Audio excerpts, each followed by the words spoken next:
மறுமலர்ச்சி திராவிட முன்னேற்றத்துக்கு 4 இடம் கொடுத்தாங்க. அதுல 3 இடத்துல திமுக சின்னம் உதயசூரியில் போட்டியிடணும், ஒரு இடத்துல அவர் விருப்பப்பட்ட சின்னத்தில் போட்டியிடும். அதை ஒப்பந்தம் போட்டுட்டு வெளியில் வரும்போது அவர் பத்திரிகைகள் சொல்றாங்க, சிரித்து அழுது கொண்டே சிரிக்கிறேன். என்ன சொல்ற? அழுது கொண்டே சிரிக்கிறேன். அதுதான் அந்த கூட்டணியின் நிலவரம். திமுக போனா இப்படித்தான் கிடைக்கும். அண்ணா திமுக அப்படி இல்ல. தலைமை கழகத்துக்கு எங்களுடைய கூட்டணி தலைவர்கள் வந்தாங்க, பேசணும்.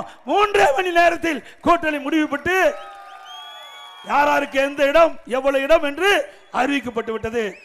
அடுத்த நாள் தேர்தல் அறிக்கை வெளியிட்டோம். ஜெட் வேகத்தில் போயிட்டு இருக்குது அண்ணா திமுக.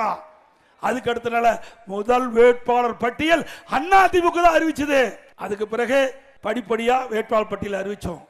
ஆக அண்ணா திமுக பொறுத்த வரைக்கும் இன்றைக்கு எங்களுடைய தலைமையில் அமைக்கப்பட்ட கூட்டணி வலிமையான கூட்டணி.